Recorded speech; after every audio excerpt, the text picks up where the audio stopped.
Okay, good morning, ladies and gentlemen. Thank you for joining us yet again for another edition of the Annual Conversations. We are very glad to have you here with us. We thank you for your consistency and for your support so far, and really do hope that through these conversations, we've been able to add value to you as individuals, to your retirement benefit schemes, and also to your organizations and the nation at large. My name is Bansi Kaleli. I head training and BD at Annual Financial Services, and I'll be joined by my colleagues, Mr. Simon Ofubo, just later on. To get us started, just some ground rules. You may use the Q&A function to ask your question. So if you have a question in the middle of the presentation, please feel free to send it on the Q&A platform. We will also allow a few people to ask questions verbatim in the course of the webinar. So if you have a question, you might also raise your hand, use the raise hand function to raise your hand. I'll unmute your speaker, then you'll be able to speak and ask your questions. Today, we are joined by a great panel of speakers, and it's a very exciting topic that you're looking at, mortgage access through retirement benefits. As always, please feel free to continue the conversations on our social media platforms. On Facebook, it's NWealth Kenya, Twitter, NWealth Kenya, and LinkedIn, NWealth Financial Services. So before we get started, I'd like to conduct a very quick poll, just so that we can hear your feedback. So I have about 4 questions that I'll request you to please give us your feedback. And they should be on your screen right now. The first one is, given a chance, where would you like to live and work post-COVID? Would you like to go back to your rural home? Has the lockdown just been a horrible experience for you? Will you still want to stay in the urban areas? Would you want to work in an urban place and then still live in your rural place? Or work in rural area and live in an urban place? So the questions are on your screen. If you may please just give us your feedback. Then the second question is, what is the biggest barrier to home ownership in your opinion? Is it the cost of credit, accessing mortgage, cost of land, and competing needs? The third one is, would you use your pension benefits to secure a mortgage? Yes or no? And then finally, do you think owning a home will lead to a reduction in the number of divorce cases? On a light note, yes or no? I know Kenyans normally say mwanaume ni plot, so probably the men would have an astounding yes. So please answer. I'll give us a minute to answer that, then we'll get started.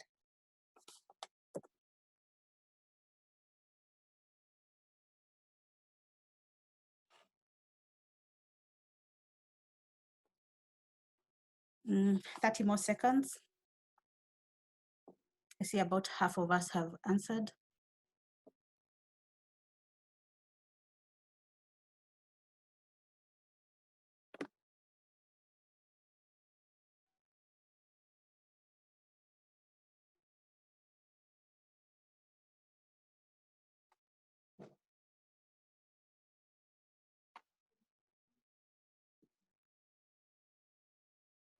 Okay, 15 more seconds.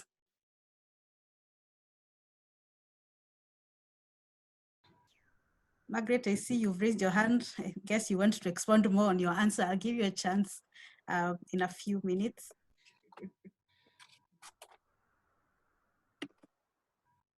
And I think we'll end it there. Let me now give you the results as it is. Okay, so they should be on your screen. So given a chance, where would you live and work post-COVID? Most of us will still want to work, to live in an urban home, work in an urban place, and live in a rural home. That will be a challenge if we ever have another lockdown. You might need to stay at your workplace for 21 days.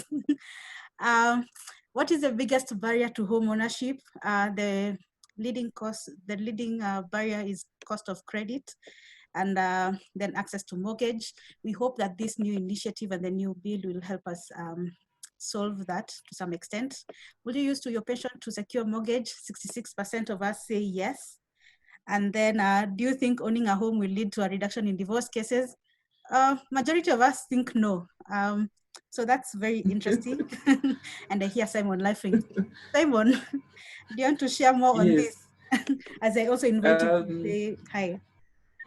That's a very controversial question because it's very personal. I really, maybe another research, what informs that kind of perspective, and what's the relationship between home ownership and also stability in families. And that's actually a critical functionality because our well-being, even in retirement, has to do with the social pillars that we build around us. And that actually includes family. And so today's discussion is very exciting. We are looking forward to a great audience. By the time we are closing up the registration, we had about 300 people. So we know that the numbers are going to go up, actually around 350. And we are very privileged to have the CEO of the Retirement Benefits Authority. When a CEO, if we were in an open room, we would have clapped for you like this. Now, even if we do that, the audience will be clapping for you, Mr. Nzomo Mutuku. We cannot be able to, you may not be able to see that, but we are also grateful to really be, we are quite privileged to have you. The retirement benefit sector is a key pillar to our welfare in retirement, and home ownership is a critical conversation. Later on, we'll share a little bit of results we had about annual conversation, which we do in partnership with Strathmore University. The previous one we did around retirement confidence. Actually, home ownership and retirement and medical insurance in retirement were the key concerns about retirees in terms of their well-being. We're also quite honored to have Patrick Njunge from Housing Finance and Patrick Karibu on this panel. We are happy to have you. Janet Waiguru from Stanbic Bank, Karibu Sana, and Mohammed Khalid from GenAfrica. Karibu, we are happy to have you. I'm sure that the audience is going to have a great time of learning and shared knowledge that is possibly going to help us to have a deeper understanding on the status of pension and home ownership at the moment. In closure, David Nyakundi has thrown in a very controversial comment there. A home has never been a purpose for marriage. David, that's a very cool, but we hear you, and glad to have you, Mr. Nyakundi, also on this webinar. Thank you so much. Over to you, Pansy. Thank you, Simon, for the introduction. And so to just get into the meat of the session, I'm very honored to be introducing to you Mr. Nzomo Mutuku. Mr. Mutuku is a Chief Executive Officer at the Retirement Benefits Authority. He's had an industrious career spanning about 30 years so far, worked with National Treasury, CBK, and now with RBA. Sir, we are very glad to have you with us. I'll stop the share and request you to just share your screen and get started.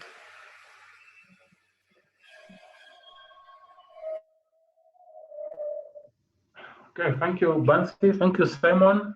Good morning, everyone. Thank you to anyone for inviting me to join this important session.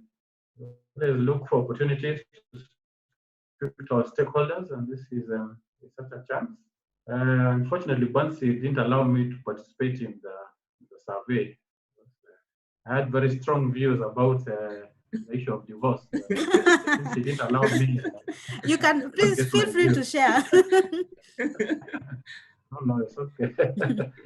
So let me proceed with the presentation. And thank you to all the participants. I can see some familiar names, scheme trustees, chairman of boards of trustees. I've seen my former colleague, Mr. Nyakundi, another former colleague, Mr. Nyachoti, many others. So good morning to all of you, and thank you for joining. So I hope you can see my screen. I'm just going to take you through. I'm told I should not take more than 15 minutes. I'll just cover a few key issues.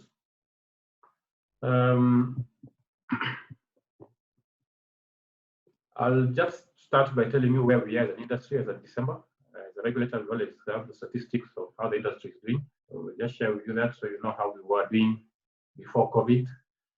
And then talk a little bit about how COVID has impacted on us, some of the response measures we have put in place. And then come to the core business of today, which is mortgage mortgage regulations, and the whole issue of house ownership. So if you go back to December, our assets base have grown nicely. We are at 1.3 trillion in terms of assets. Our membership had also grown nicely. We are 3.2 million. We are regulating 1,258 schemes. These are all different kinds of schemes. We have the occupational schemes, that's more traditional, but also the new products which we have developed in our market, like the IPPs, the umbrella schemes, and so on, which are fast-growing segments of our market. We also had good progress in terms of increasing coverage. Some of you were there when we launched our strategic plan back in May 2019. That plan came into effect July 1st, 2019. And one of the key targets in that plan was to increase coverage of pensions. We started at 20%. And by end of December, we had already gone up to 22% of the labor force. So we had made very good progress in just 6 months, primarily because a lot of new schemes had been started, which were specifically targeting the informal sector by different players. And they have made very good progress in bringing on board informal sector players. So I mean, things were looking pretty good. We also had new service providers coming on board. As an authority, we had registered a couple of new fund managers who came on board, and who are now operating. And then, of course, in terms of investment, our portfolio was pretty well diversified. You can see there, around 15% of assets. Those bars are showing the percentage in each asset class as a percent of total assets. That's the history starting from 2016 up to 2019, just to show you how things have been evolving.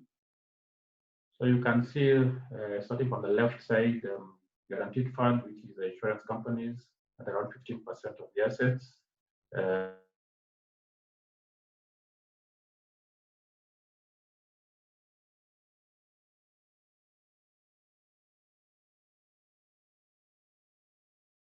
We've had seen existing issues being reduced.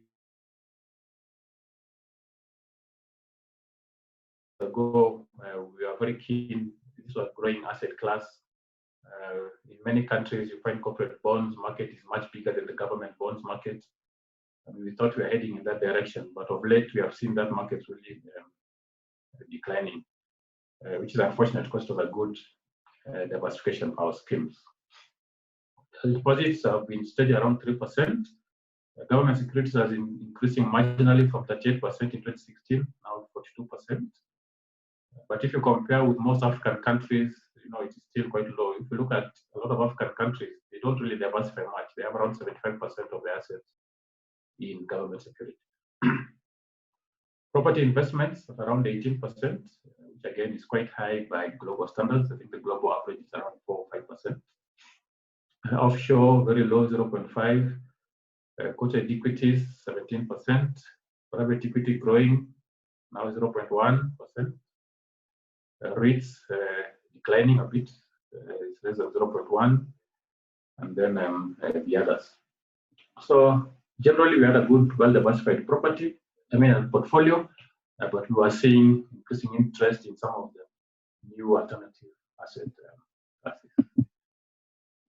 So then, in the first quarter, we had COVID coming. It was a lot of disruption. I don't think I need to tell you about it because I'm sure you're all very familiar. What has happened in the world economy, in the Kenyan economy. But for the pension sector in particular, we have been impacted directly. We have seen our members of pension schemes who have unfortunately lost their lives due to this pandemic. Others who are sick, who are in hospital. Members of schemes, some of which are well publicized. And of course, indirectly through their relatives and so on. We have seen employers impacted, either directly or indirectly. We saw it start in the hospitality industry, travel, airlines, but we have seen it now becoming more broad-based, moving to other sectors as well. we have seen many employers either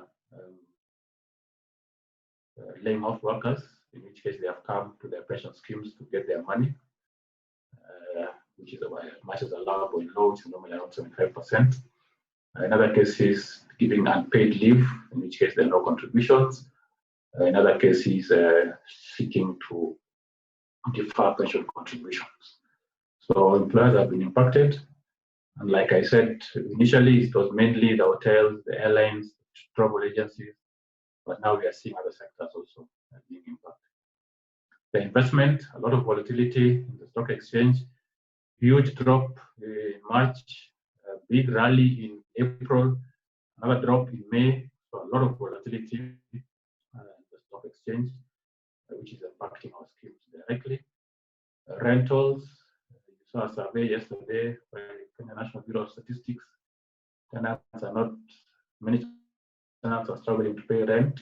That is also affecting property held by pension schemes, but including retail properties, commercial properties, where employers are not able to pay rent on their buildings. Offshore, again, plenty of volatility in the offshore markets, but some comfort from exchange rate devaluation that we have seen.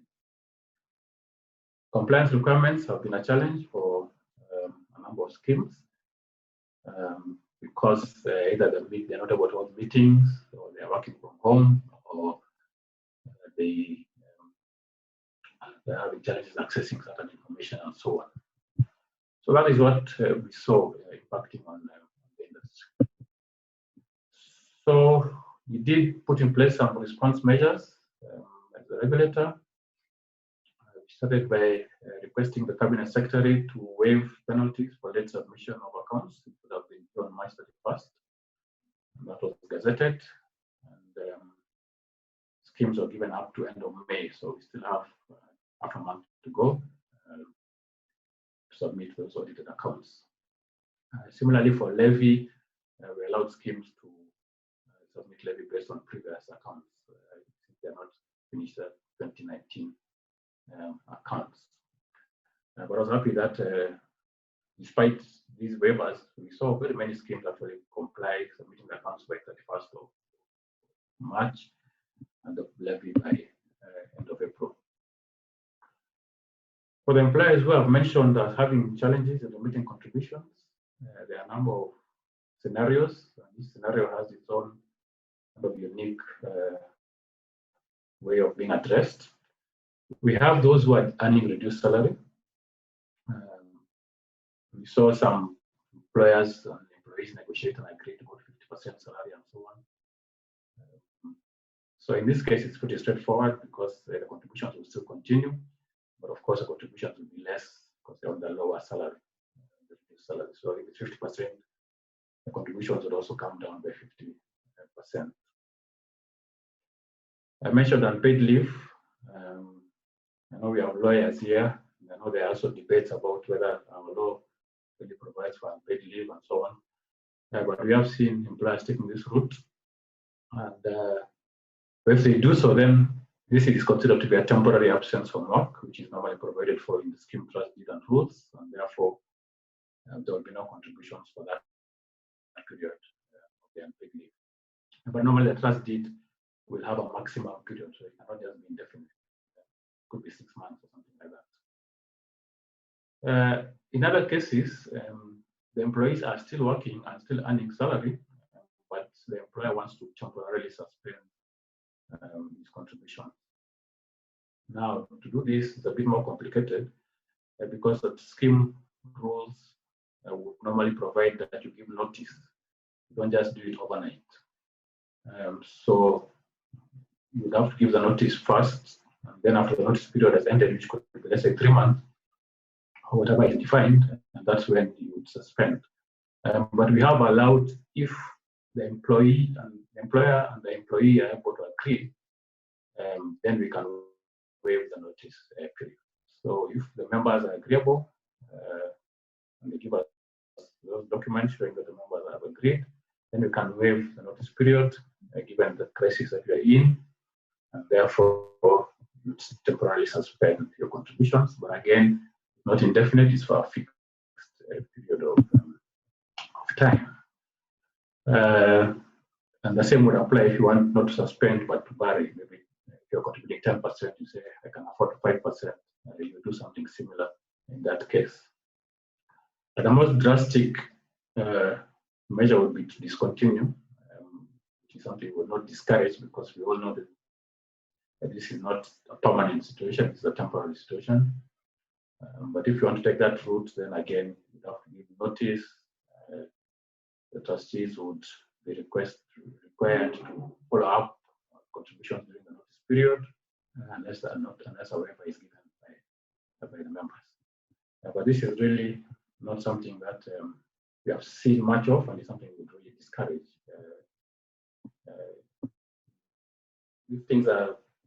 When things pick up, you want to continue with your scheme, so taking this route would be too drastic.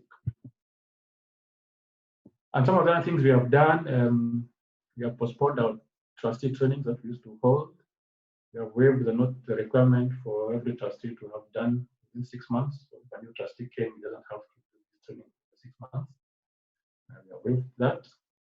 We have deferred compliance to some of our guidelines, particularly the good governance guideline, which was due to come into effect on June 30th. We have given how to go about that. We have allowed schemes to postpone AGMs and to reschedule on meetings. But I think now, as we have settled, we have moved some of these new platforms for working.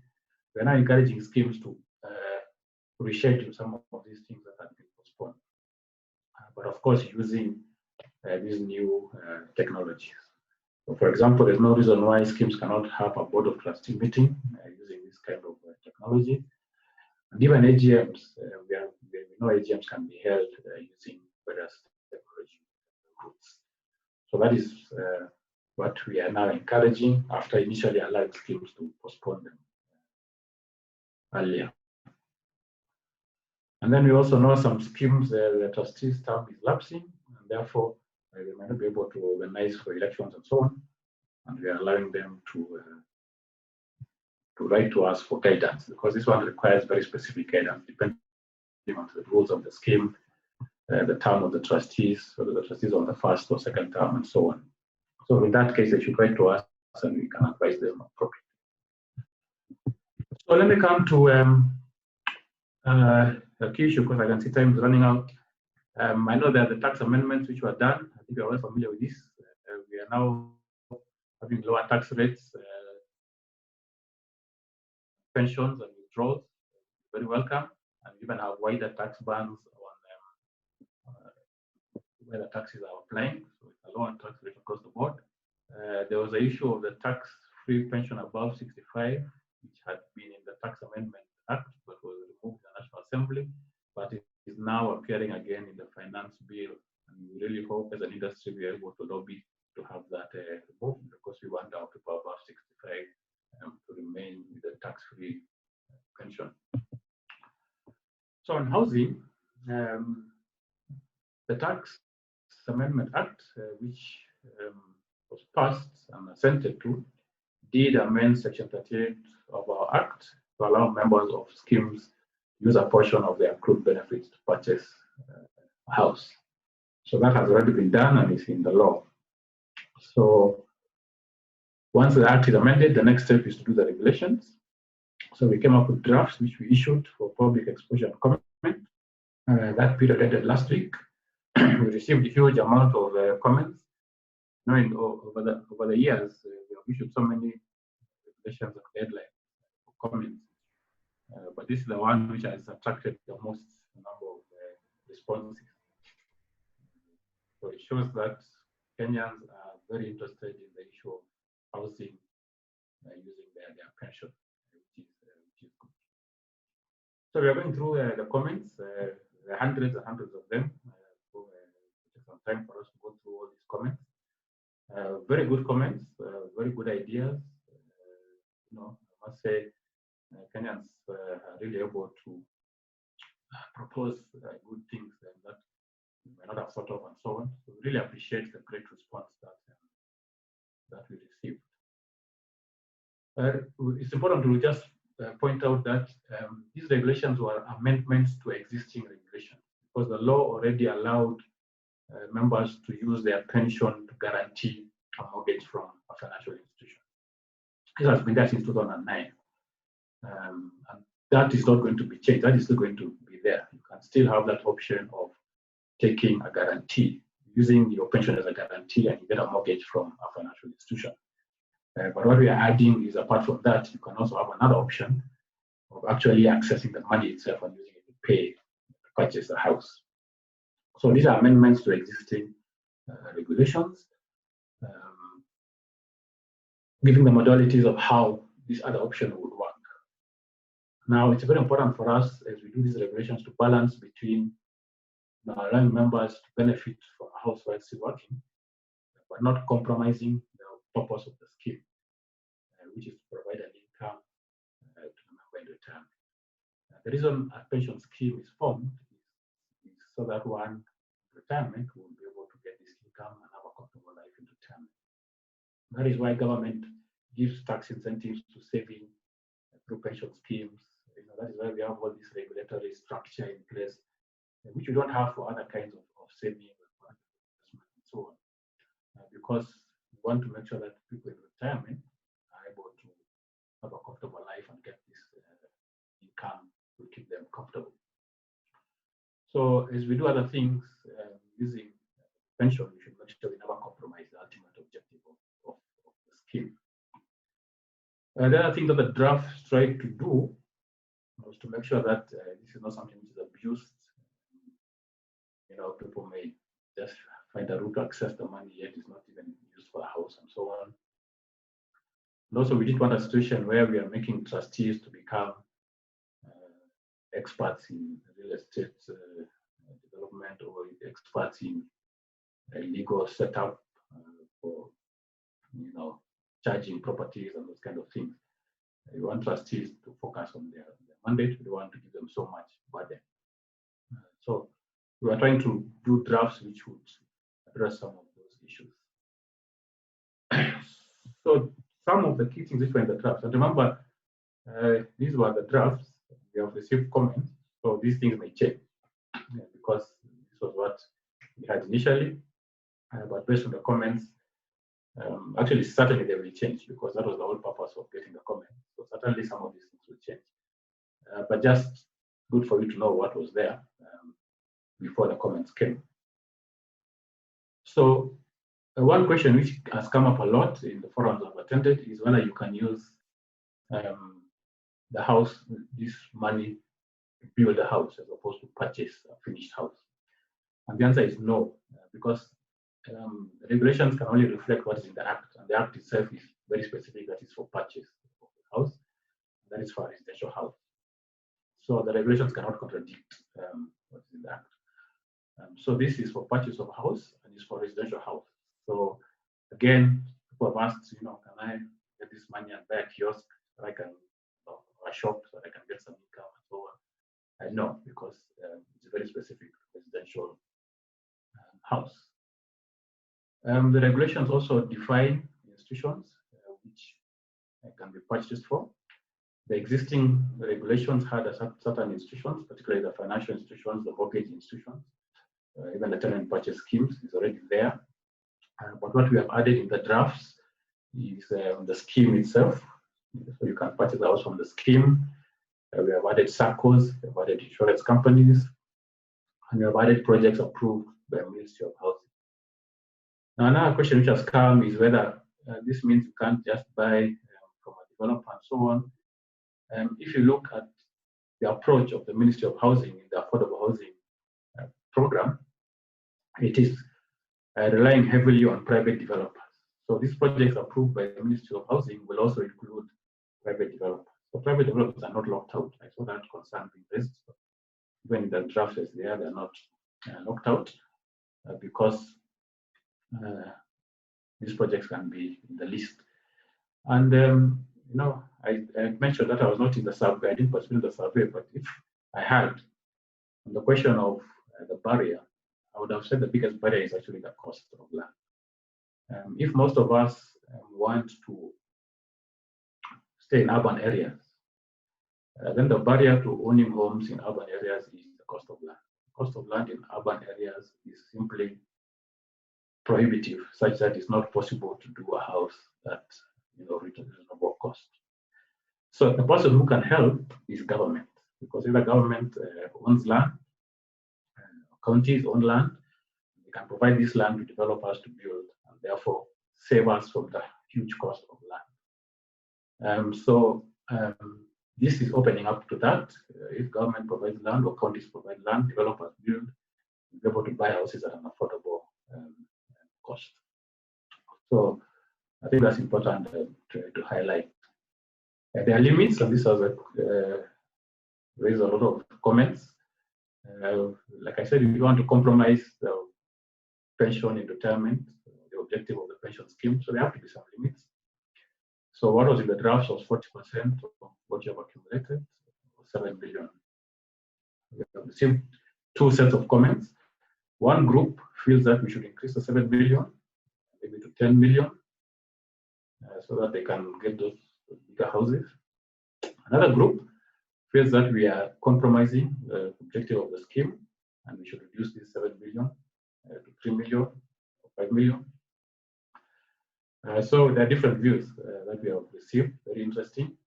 We shall try to see how to balance these conflicting views. In the drafts, the facility can only be used once. We have also received comments about that. The idea here again is not to compromise the pension. The facility is not available to pensioners. Of course, when you retire, if you're getting your money, you could use your money to build a house. I mean, that's not prohibited. But you can't access this particular facility after retirement. And then the regulations also set out minimum requirements and procedures for application to be defined in the rules of the scheme, so that each scheme may have specific and unique characteristics that will be its own rules. I've also said that trustees should give a response within 60 days so that people are not applying and left hanging and for a long period. So really, this is what was a summary of what was in the draft. But like I've said, we have received a lot of comments, and we're working to see how to incorporate those comments. The next step will be we shall take this to our board of directors. After that, we shall take it to the National Treasury. Remember, our role is advisory, but the regulations are gazetted by the Cabinet Secretary of the Treasury. So we shall submit this to the Cabinet Secretary. We shall also submit all the comments that we have received and how we have addressed it. So we shall say, so and so raised this issue. This is how we have addressed it in the final draft. And of course, once the Cabinet Secretary gazettes the regulations, he is required to table them in the National Assembly, the Committee of Delegated Legislation, where again we shall go and we shall also be required to explain how we address the various comments that members gave. So I'll stop there. That is really what I wanted to present. Sorry, I've taken a bit more time, Bansi. Forgive me. Just to point out that we have a lot of channels that you can use to reach us. Our office is still open, of course, but we are discouraging people from physical visits to our office.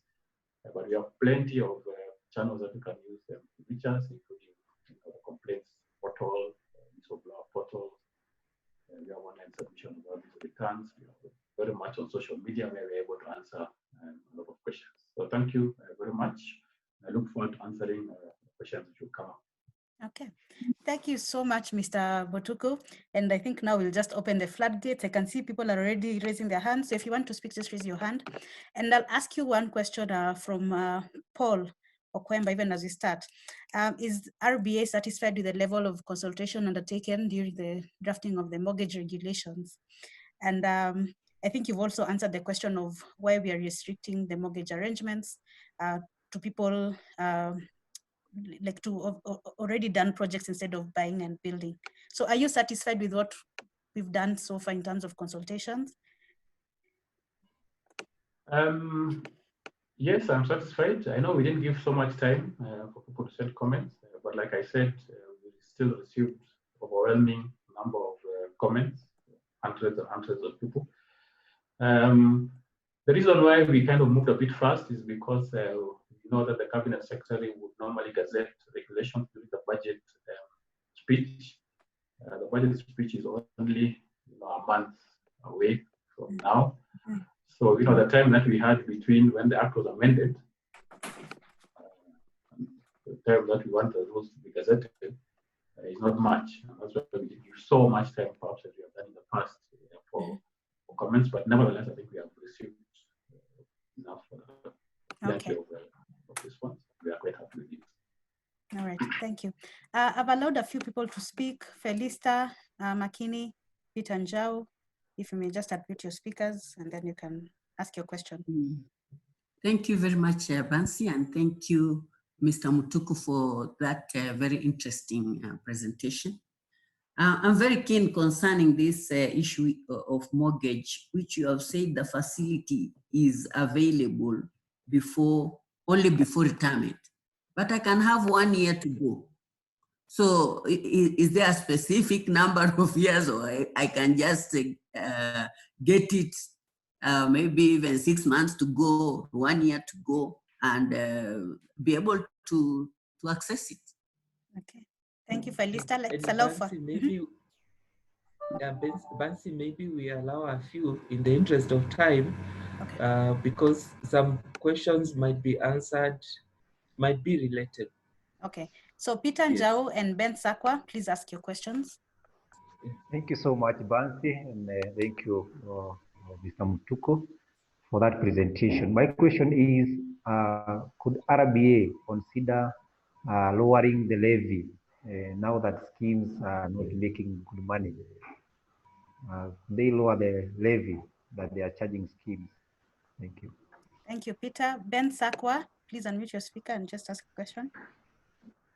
I wanted to just, based on the regulations from RBA maybe to the government, I've seen the limit maximum of the 7 million. Based on the value of the houses in the urban areas, I don't know if the regulation can change or a proposal maybe from the public awareness to increase from 7 million maybe to 10 million. That's my opinion on my proposal. Thank you. All right, thank you, Ben. I request Mr. Mutuku to just go ahead and respond to those.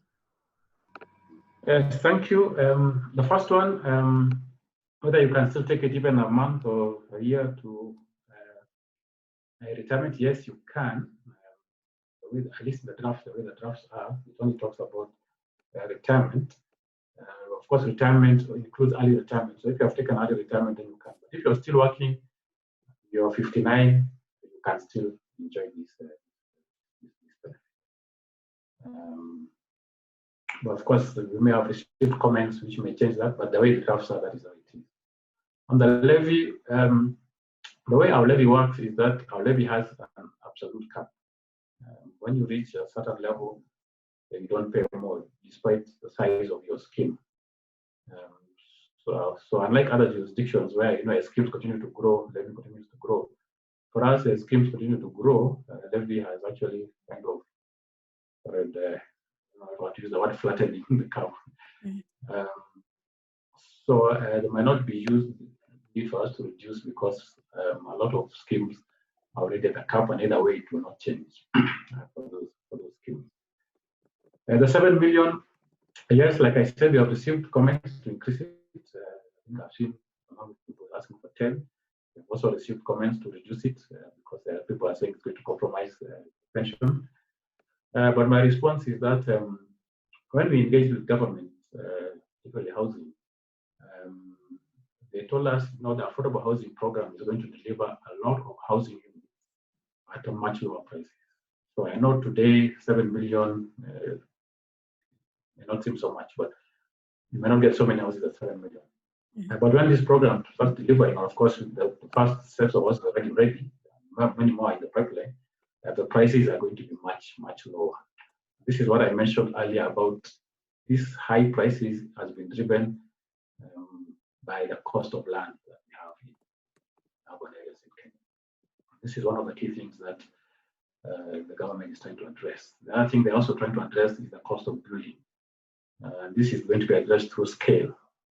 You know, when you go as a developer, you're building a house, you go to the person making doors and say, I want to put 5 doors in my house, you know, it's going to charge you so much. But when government goes and says, you want 10 million doors, you can imagine how cheap doors are going to be.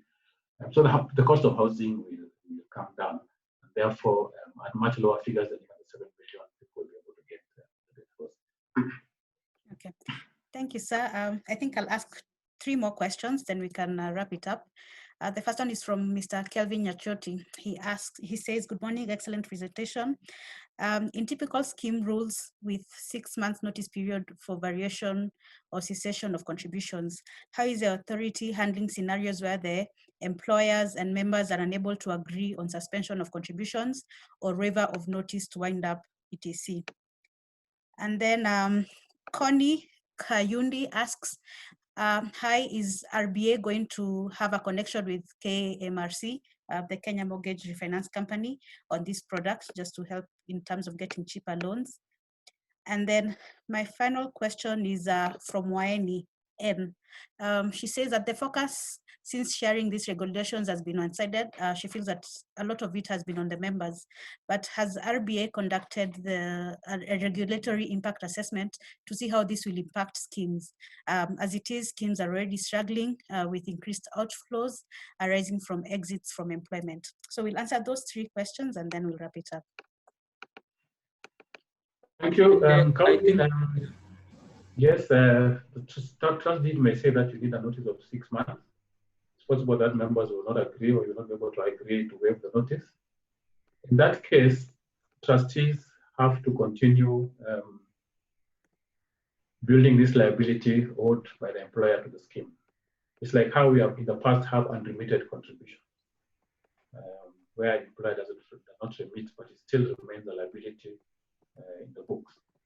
So if if you are a hotel and you have closed, there's no revenue and you can't contribute anything, and you're not able to agree with the members to suspend, then this liability will continue growing for these 6 months. Then it will stop growing after the 6 months. So in the books, you will see a figure of unremitted contributions owed to the scheme by the employer, and these trustees will now probably follow up after things get back to normal. The last question on whether it is member focused, I think I said we are trying to balance between the two. The ultimate objective is making sure schemes are sustainable and sustainability of our industry. We don't want to see 40% of our 1.3 trillion exiting from our industry. That is not something that we can allow. That is why you find there's a lot of controls in the draft regulation. But I think the point is well taken. We are looking at both sides. We have received very good representation from industry groups, from schemes, looking at the other side of sustainability of the scheme, and we shall take that into account as we finalize in the regulation. Sorry, Bas, what was the middle question? I think. Just 1 second as I retrieve it. Is RBA going to have a connection with KMRC for this product? Yes, absolutely. We have been working with KMRC. We are members of the team which did the regulations for KMRC. Remember, the regulations already had this option of guarantee to get a mortgage, which are not been very popular, have not really been taken up much. And we have been expecting KMRC may be the solution to that. KMRC may be the one which will enable us to actually use that guarantee facility. So yes, we are engaging with KMRC. It's good you have mentioned that because I'm meeting the CEO of KMRC tomorrow to discuss more of this. So yes, we are very much involved. We have been in the task force of KMRC, and we are expecting KMRC to play a big role in enabling people to get mortgages, guarantee them with their pension. Okay, thank you so much, Mr. Nsomo Mutuku. It was very insightful. We have so many questions, but due to time constraints, I think we'll move over, and if we have time at the end, we'll come back to you. So thank you so much. But I think, Bansi, also we could compile those questions so that we do justice to every question that have been shared by the audience. And I'm sure we can get specific feedback from the officers at the regulator, and then share that feedback to the audience so that none of the questions is left unanswered. Yes. I think my comment to the audience is that we've been in engagement also with the regulator, the Retirement Benefits Authority, and we can confirm their objectivity and also an open mindset and open door policy in terms of sharing thoughts and opinions. So our encouragement to the trustees is that they should use this opportunity to share information as much as possible to shape the future of the industry for the mutual value creation of the members. Over to you, Patsy. Thank you, Simon, and thank you so much, Mr. Mutuku. So we move over to the next presenter, Mr. Patrick Njuge. Patrick is a retail banking director at HF Group. He's been in the banking industry for around 12 years now, having held various positions. He also holds a master's degree in business administration from United States International University. Mr. Patrick, feel free to share your screen and start your presentation.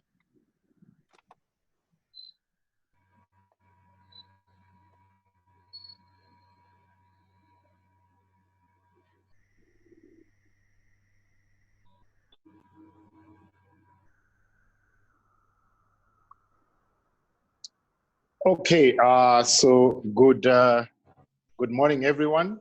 So my name is Patrick.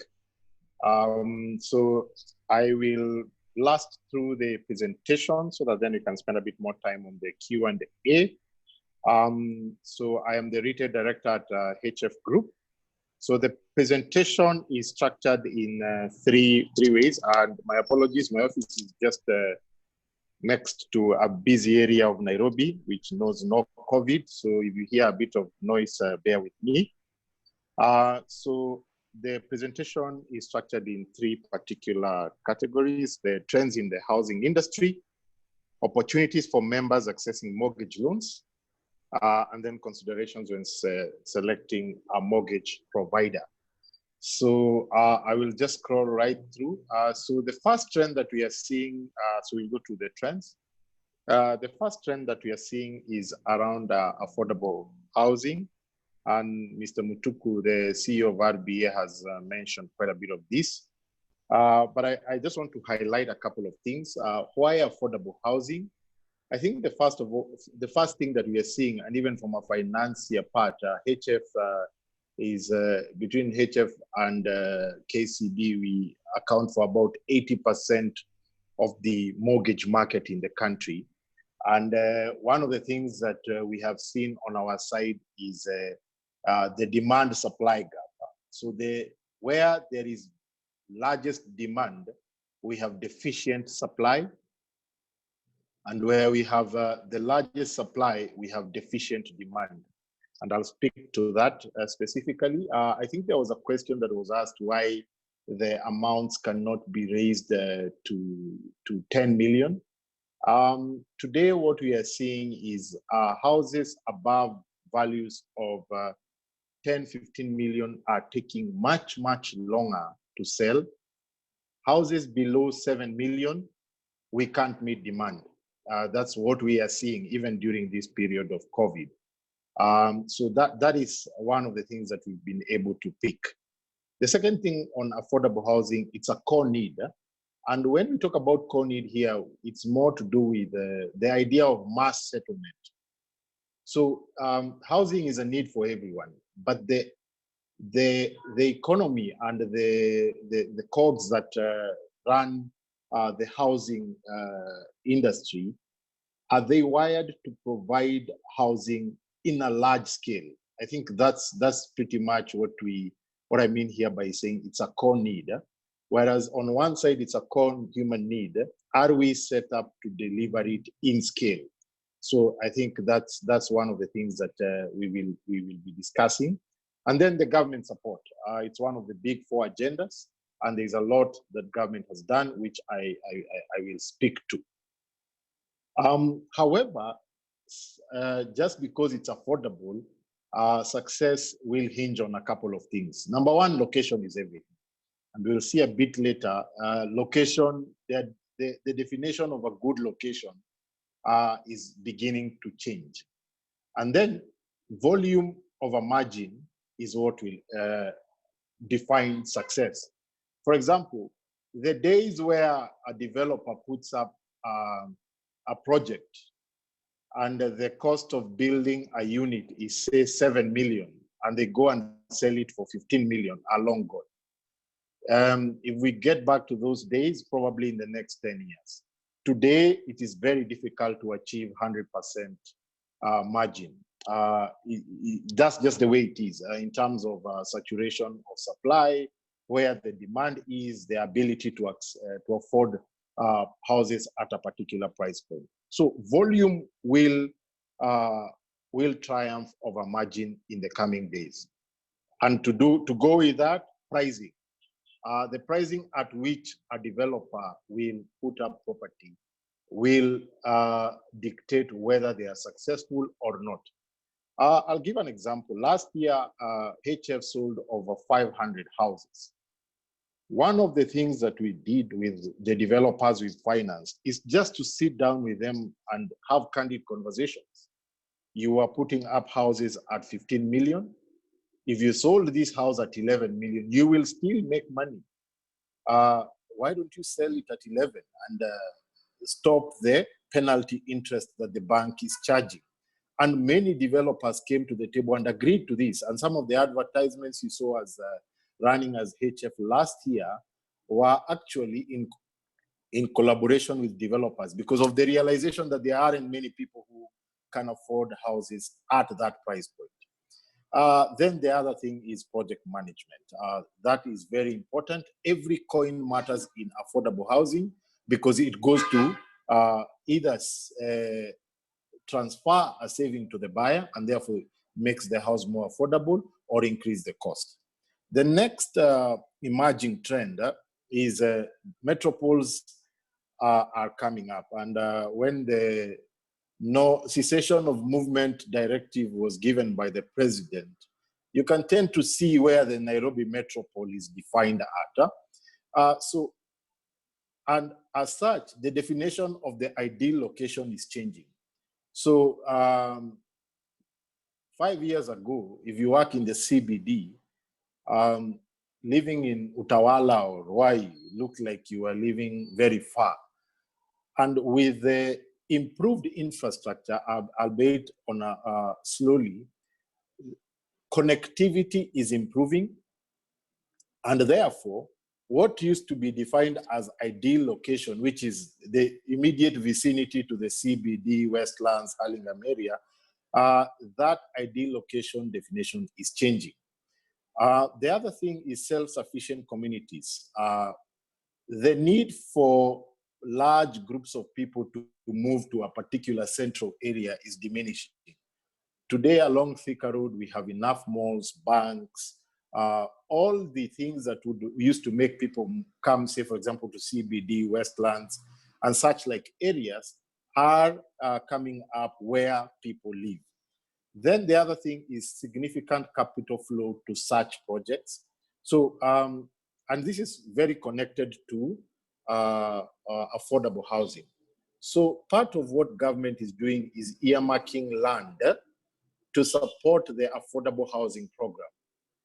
As it earmarks such land, a lot of investment is going to make it accessible and also to bring together partners who can be able to fund such projects at scale. Therefore, a project of 3, 4, 5 billion will be something viable to all the participants. So we have a project, for example, in Kenya, which we signed as part of the team supporting with the offtake. And one of the things is that the land belongs to the UN Habitat. Financing is coming from some companies in Singapore. In terms of guaranteeing offtake, local banks are working with the developer to guarantee that offtake. Local government, county government, and national government are coming together to ensure that the infrastructure to access that particular development will be in place as the development goes on. Now, the pacing may change. The pacing may not be as fast as we would want, but that collaborative approach to building mega projects is beginning to take shape. The other thing is distance from home to work will not be as important as it was before COVID-19. And the survey that Bansi put up highlighted about 53% are happy to work in an urban area, but work from home. Now, I think the definition of urban is what will change. We will stretch the boundaries further and further. So I think the distance from home to work will become less important. Lastly, we have seen sort of a coordinated government and policy support towards housing. There's the debate about pension access to support home ownership, either by way of guarantee, and now with the proposal of accessing actual 40% of your pension towards home ownership. So that's very tangible. I think the other thing is in the finance bill of 2019, a couple of things were added. There is no stamp duty for house purchase categorized under affordable housing.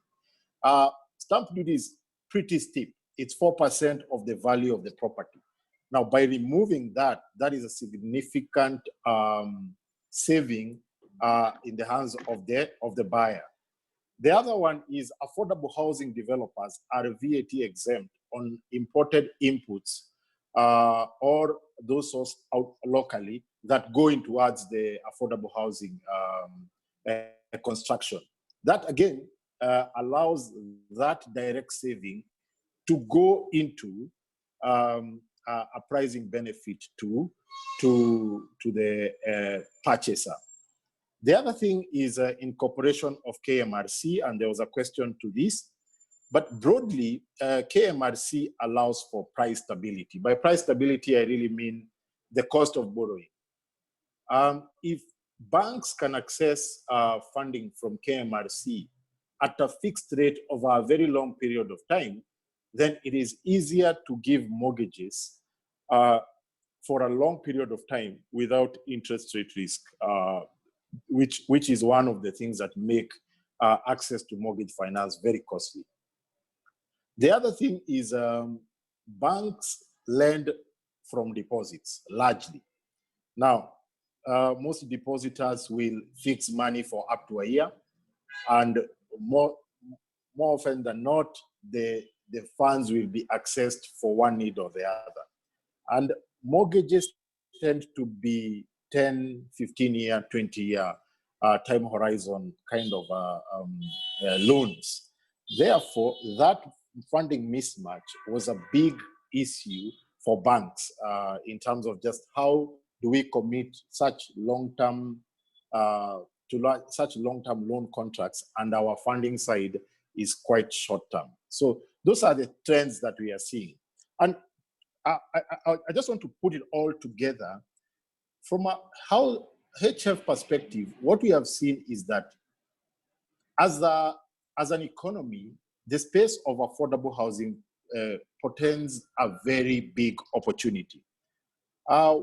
We are involved with one of the Juakali artisans who came together to work in one of the affordable houses projects that we are partnering with the government in getting buyers for. And one of the things that we came up across was very simple.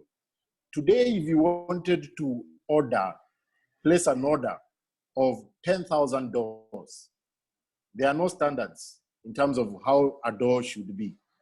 So you'll find one developer used particular dimensions, another one used particular dimensions. Windows, same thing. So there is no standardization. Without that standardization, scale is very hard to achieve. As these are some of the lessons that we've learned. And on our commercial side now, we began to put all these things in place that support those kind of developments, and partnering with local manufacturers to support them in delivering value for that. So affordable housing is quite a big thing, and at HF we are very excited and we are at the forefront of that.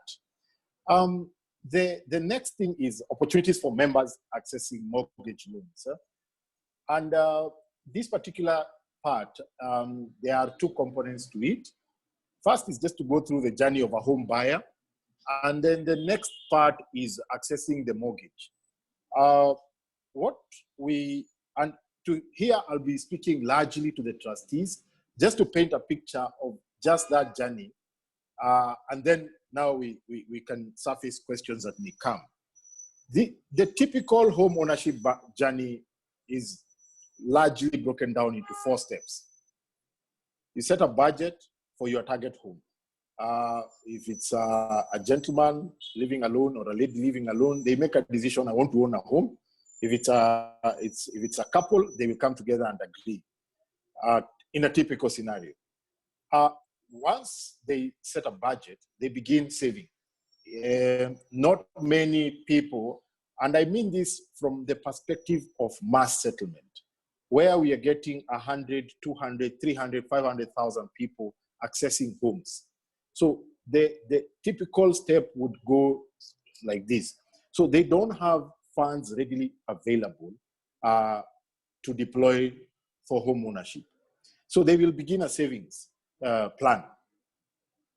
As they are saving, they will at some point begin to research home loan options and settle on a financier. Now, as you come down, there is passage of time. And in that passage of time, savings are accumulating, house prices are shifting, and they still have to identify the property. So at this point, what we are just trying to say is that when you make the decision of home ownership is when you need a partner to walk that journey with, because there are very many distractions along the way, and there are many places that you may need hand-holding as a customer.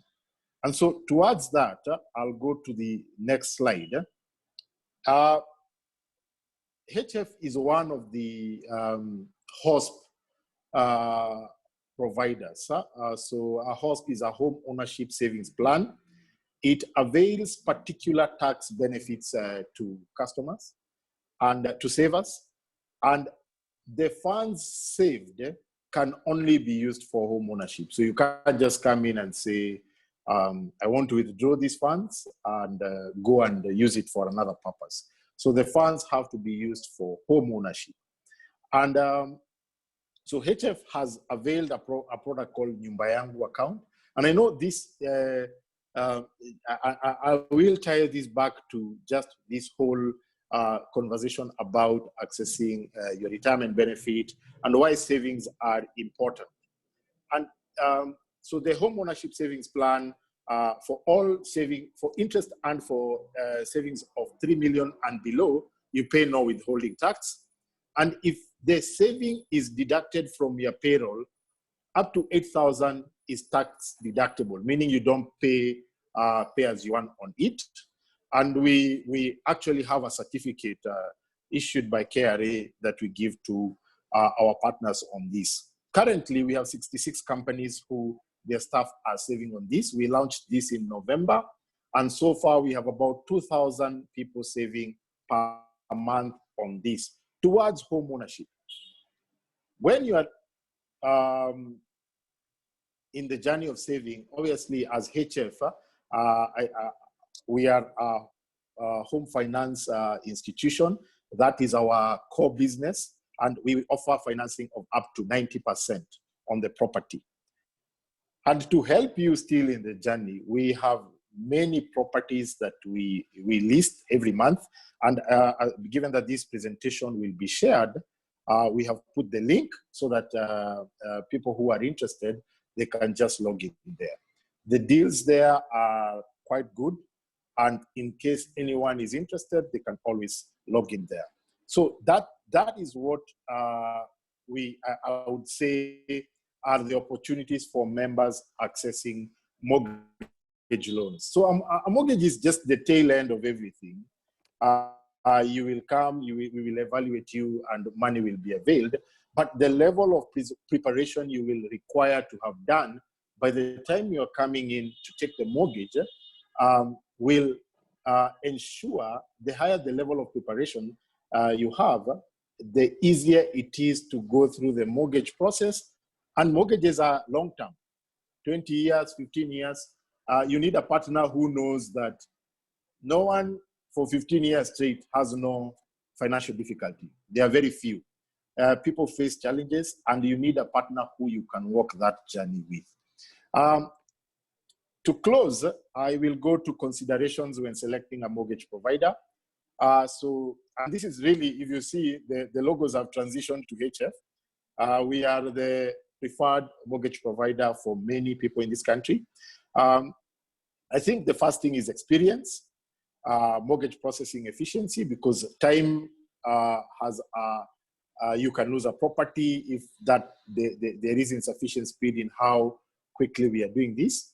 Intimate understanding of your requirements because of the experience that we've had, and a provider ready to work with you in your home ownership journey. I think the main message here is that if you are entering into a contract of 15 years, you need someone who understands how to manage long-term relationships from a financing perspective. Most financiers, they give loans 2, 3, 5 years. You either top up or you complete and move on to other things. We have customers who we are on their second generation in terms of relationship because their first home was bought through HF. And just to, so HF is a group. We have a commercial side, which we have a property development side, we have insurance, and we have artisans. Quickly, our shareholding, we are not a government agency. So 48% we are owned by Britam, 42% by the public, NSSF about 7.4%, and the government of Kenya 2.4%. And we have just sort of extracted the shareholding of Britam. This is public news. This is public in the public domain, but we just, we interact with very many customers who think we are a parastatal. This is just to show that we are a fully fledged private entity. We have a strong heritage. We built Golden Gate in South B, Precious Gardens on Naivasha Road, Golf Course Estate in Ngumo, Nairobi West. The bulk of it was built through financing from Housing Finance. We have Clay City, K Heights on Kangundo Road, Gay Estate, Rich Land Point on Kamiti Road, and Otiende Estate in Langata. We continue to be mortgage leaders. Our CEO is one of the directors at KMRC. Our results so far, we sold about 392 houses by the end of 2019. Sorry, I had said 500 earlier. The other 100 plus were from a different perspective. We have offtake partnerships of 12,256 units. This was as of end of last year. And we launched Nyumba Yangu November 2019. We have 66 employers on board and 2,000 employees contributing per month. And so that is really the gist of my presentation, and happy to take questions. Thank you so much, Mr. Njuge, and it's very good to see what HF is doing in this space. I have a few questions on the Q&A platform that I'll ask you, but I'll ask two participants who want to speak to just raise their hand and we'll allow them to speak. Okay, so the first one is from Mr. Mutisia Mulahinzio. I hope I've spelled it correctly. He's asking, when you talk of affordable housing, how affordable really is affordable? Is there like a figure, like a median figure that we can use to gauge whether this is an affordable housing or not, given that most Kenyans earn an average of 30,000 shillings a month, according to Kenya Bureau of Statistics. Then Mr. Peter Onyango asks, does the Nyumba Yangu account earn some interests? And what, if so, what was the average interest in 2019? And also, what is the average rate of mortgage currently in the market? And then Patricia Ngutu asks, what are the advantages or disadvantages of getting a mortgage of say 10 years and then paying it off in 5 years? And then finally, Anne Washira asks that for the last 3 years, you have limited your clients on the selection of homes. So will this change moving forward in view of the new home saving product? So if you can answer those, then I'll allow a few people to just speak. Okay, thank you, Bansi. So I'll go right into it. Is there a figure for affordable housing?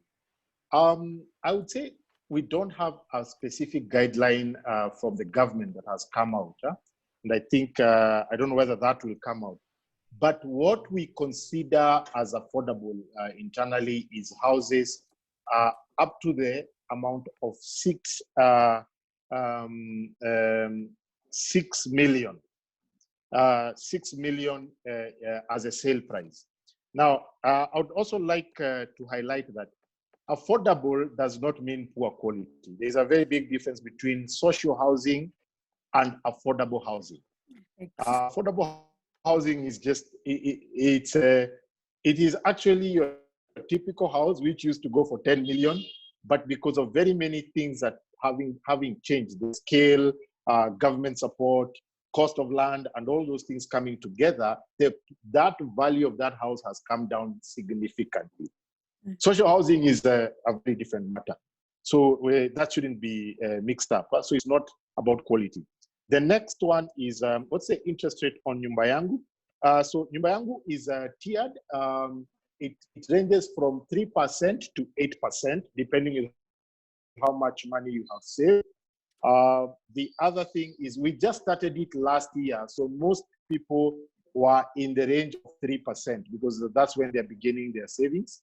So the more you save, the higher the interest you earn. So that's the rate. What's the average lending rate? So the average lending rate, which is a legacy of the interest capping, is around 13%. However, when the interest capping was removed in November last year, and the president's consented to the bill, banks are charging interest based on the risk profile of the client. So the flat rate of 13%, as time goes by, this will evolve as personalized risk pricing takes effect. So we are still building the models, coming up with proper frameworks that allow for that to happen. But typically rates are around 13, which is a legacy of interest capping, but that will evolve with time.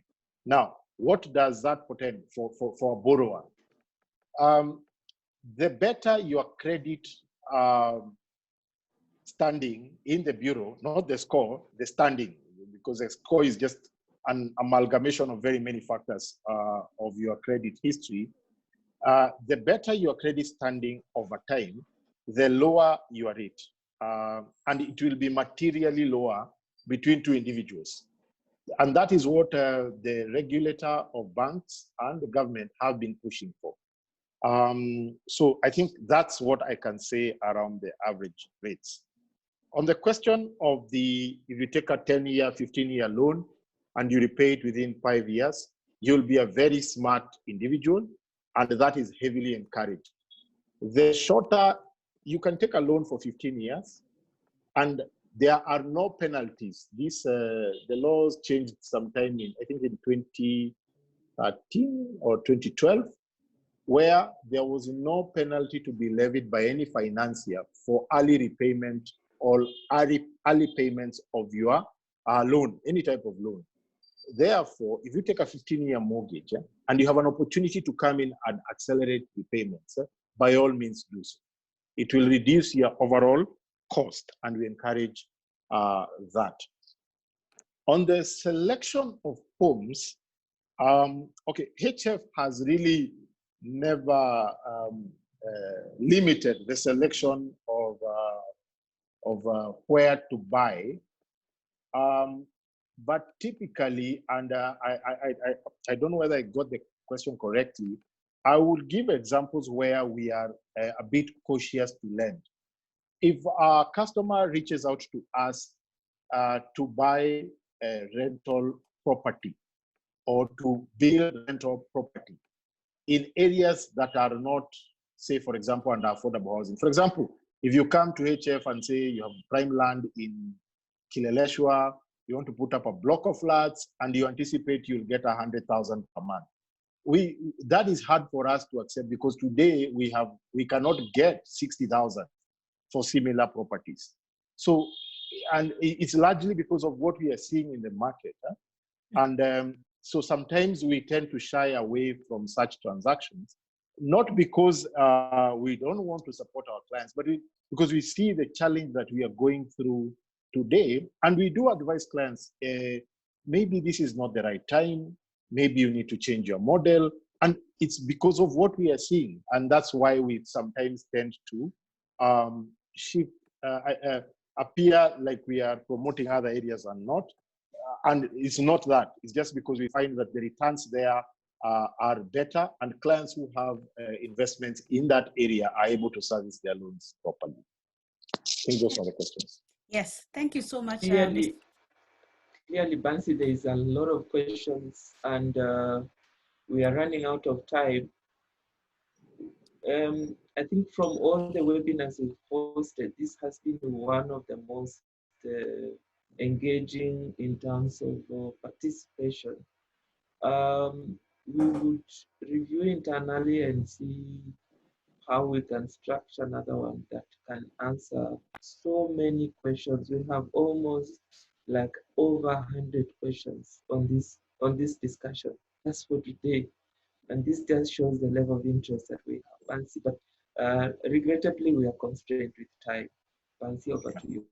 Yes, thanks, Simon. I think, yeah, because of time, we'll move over to the next presentation.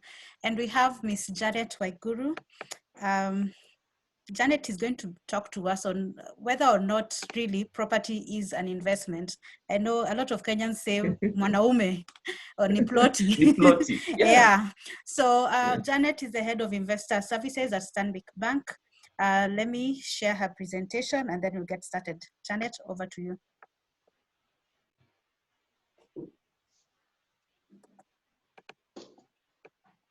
Maybe she should answer that question, whether to Niploti as she starts. Janet, that will be your poll question. Sorry. Yeah. Thank you. It's still good morning. So good morning, everybody. I'm delighted to, and I hope, oh, sorry. Just 1 second. Okay. Good morning, everybody. I'm delighted to be here. As Bansi has said, I'm Janet Waiguru. I head up the investor services business with Bank Kenya, where custody is our anchor product. So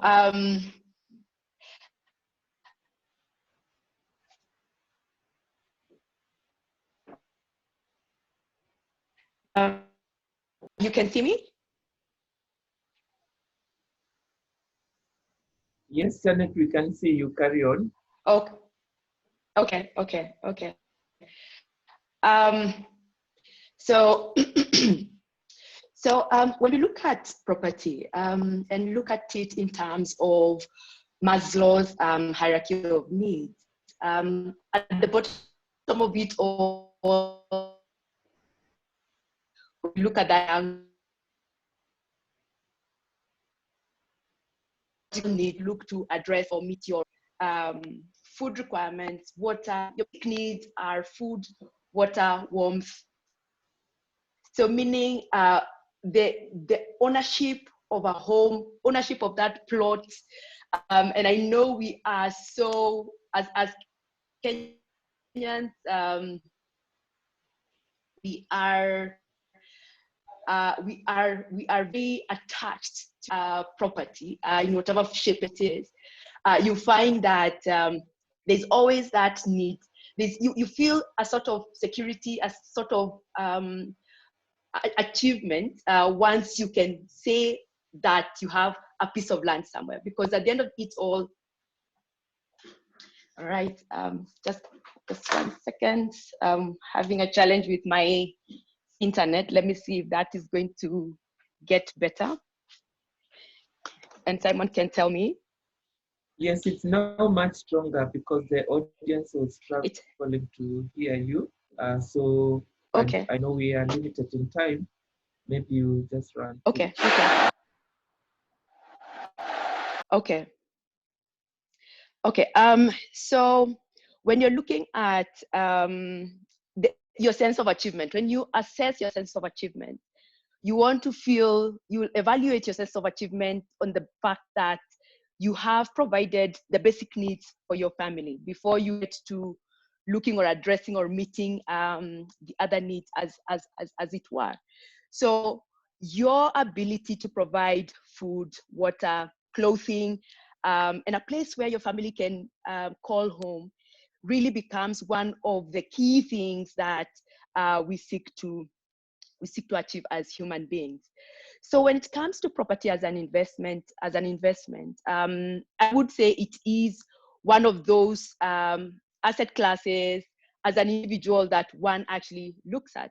And again, even when you're looking at it as trustees of a scheme, then you look at property as an anchor to your portfolio, again, based on the fact that if you're looking at a residential or a commercial building or property, as it were, then you're assured that there's going to be an income stream to it. You're assured that there's going to be appreciation on the value of the property, and from there you're able to get your capital gains from it. So, and again, as Patrick said, location is everything. If you're looking at when we went into the devolved government, I mean, we all made a rush, either want to go buy land in our home areas, or look at some of the counties which were deemed to be moving towards city status. And we felt that if you buy a piece of land, if you invest in property in that space, then you're looking at an appreciation of that property and what it means to you from a bottom line perspective. So there is merit in investing in property, but again, you have to weigh that with the associated risk.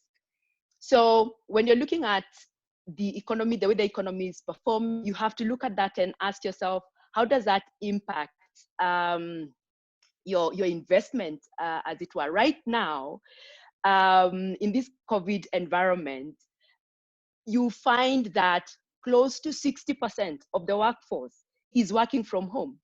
So if there are any CFOs who are trustees or anyone in finance, then there's the question around this that we have in our offices. Do we still need that office space, or can we have and can we allow our employees or our staff members to actually work from home, which then means we might see a scaling down of the space that companies have rented in as far as office space is concerned. Then you'll have to look at liquidity risk. How easy is it for me? How easy is it for you to exit that property in the event that you want to sell it? If you're looking at it, ordinarily you'll find that when I'm making a property investment, I will be speculative. It will be speculative in nature. So I'll have a time horizon by when I will say, I will make this investment, and after a certain point in time, I will look to exit. So you'll have to consider and ask yourself, how easy is it for me to exit that that property? And again, when you look at leverage, leverage also becomes very critical in making decisions in as far as property is concerned. So you buy a home, you buy land, and when you look at your overall, your overall expenses, if you're highly leveraged in as far as mortgage is concerned, then it impacts your ability to meet all the other needs, all the other expenses that you have. You have kids who are going to school. You still have to buy that food. You still have to oftentimes afford your family a holiday. So again, you also have to weigh that and look at yourself and say, if I'm buying a home, that location where I'm buying that home, looking at the mortgage that I have to take up, how does that impact my ability to afford the other basic needs and other needs that arise based on our own goals, as it were. Then as you're looking at the location, then you have to have a view of the environmental impact of it, or the environmental risk, as it were. I mean, you must have those approvals either by NEMA. You must ensure that when you are doing your due diligence, it's not a riparian land, as it were, or it's not allocated, it's not land that is allocated to government, which 1, 2, 3 years, 5 years down the road, then you find yourself being evicted. So those are some of the risks that one must have to take into consideration as you're looking at property as an investment. Then when you look at the financial considerations before taking a mortgage, and Patrick did speak quite a bit on that, of course, as an individual, as a member of a scheme, I have to look at affordability. I have to look at my overall expenses and ask myself, if I take a mortgage of 5 million shillings, if I take a mortgage of 10 million shillings, what's the impact of that in my ability to provide the other needs for my family? So one has to consciously, as they're setting that target, have that at the top of their mind. Patrick did speak to the mortgage interest rates, and that as you're shopping around for a mortgage service provider, then you have to look at all the considerations that the mortgage financiers will provide or put on the table. I know as Stanbic Bank, we do provide 105% of mortgage financing to salaried people. And this will allow that person who's coming for that mortgage to also be able to pay stamp duty, because when you're purchasing a property, the first payment you make is to government through the stamp duty. So we allow or afford our clients to be able to access that. You also have to look at your credit scoring. I know in Kenya we ordinarily do not take credit scoring seriously, but when you look at some of the measures that central bank has taken and asked the banks to have discussions with their customers around refinancing, around deferring payment of or meeting the obligations in as far as their facilities are concerned, then you come to the realization in as far as how you consistently pay for your facilities, or you pay those interest expenses, is very crucial, because you can now afford to sit with your relationship manager, tell them that you're going through these difficulties because of what has been brought on by the COVID pandemic, and seek to stagger or restructure your repayments. Then you also have to look at the auxiliary cost. Once you buy a property, it's not only that mortgage repayment. You have to think about maintenance. You have to think about the security. You have to think about you have a problem with your plumbing. You have to do it yourself, and you have to look at all those costs in consideration in totality as you're then looking at how or what you have to put into consideration as you're looking at when you're taking into consideration taking up taking up a mortgage. Then again, there are financial institutions, and Stanbic is one of those which will allow you, once you have paid up to a certain percent, to release equity on your mortgage. So if you have repaid your mortgage up to say 50%, and you want to carry out some home improvement, then you can look and ask yourself, does my financial allow for me to release equity or to take up a facility on that mortgage that is going to allow me to improve my house? Because when you're looking at our families, we are expanding, so you need more space, and you'll only be able to do that by having that ability to be able to release a level of financing to be able to do any mortgage improvements. Before, as I end my presentation, again, just a brief on Stanbic Bank. We are part of Standard Bank Group. We pride ourselves in being an African bank. We say Africa is our home, we drive our growth. We have presence in 20 markets, including Kenya, Tanzania, Uganda, and we have presence in 7 key international markets. When I come closer home, we say Kenya is our home, we drive our growth.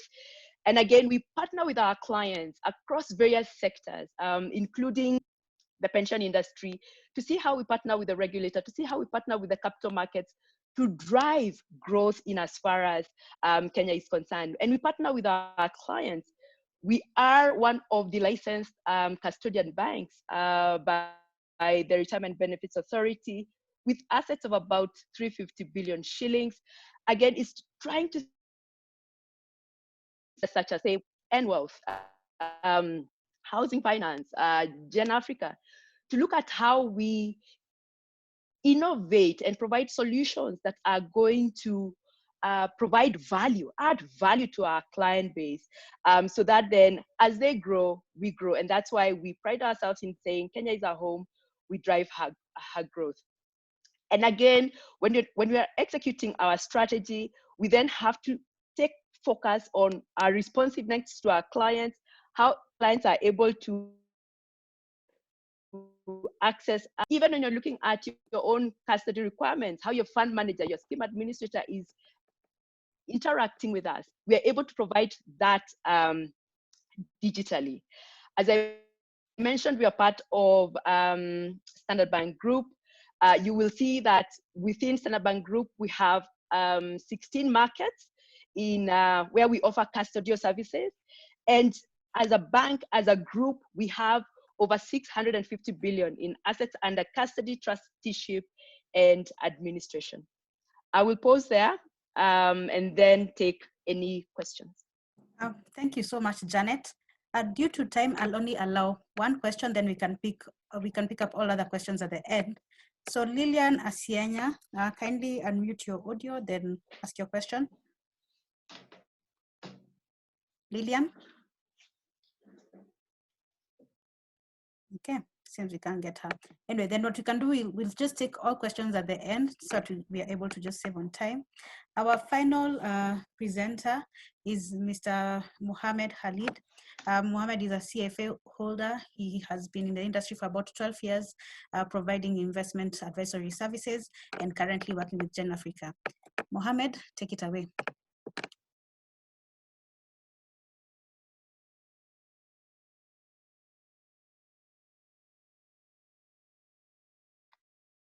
Thank you, Bansi. Good morning, everyone. Thank you, Wealth and team for having me.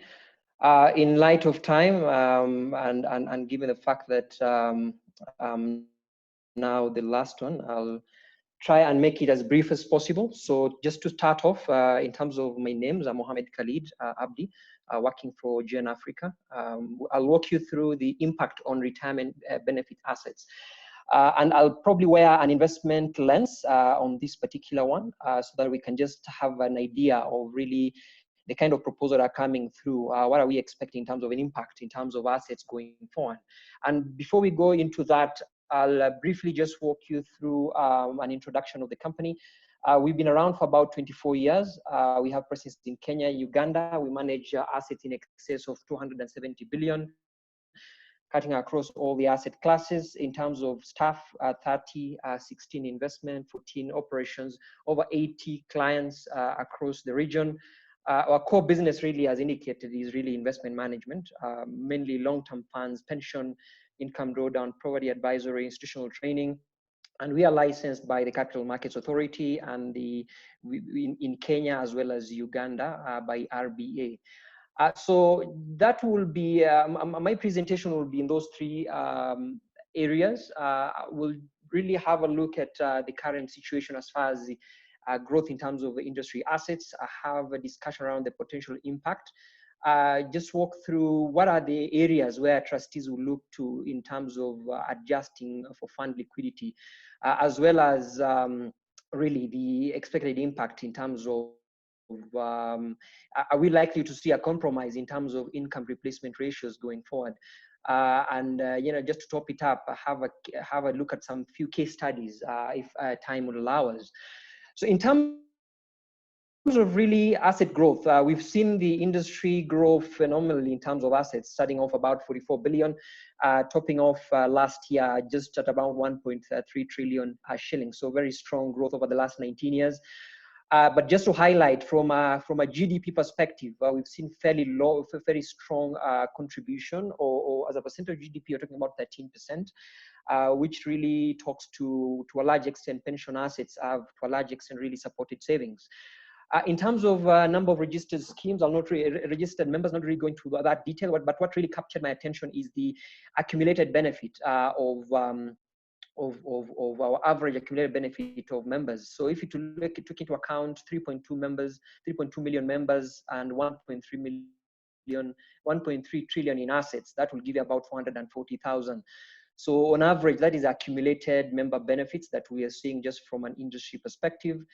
What is the impact of mortgage loans on retirement benefit assets? We'll look at the primary as well as the sort of secondary impacts or potential impacts. At a primary level, looking through the numbers and saying, okay, 440,000 is average, which will be about 50%. So why can't we work in a scenario whereby 25% of members are able to access, you know, a portion of the benefit, meaning they're able to access up to 7 million or at least 40% or whichever is higher.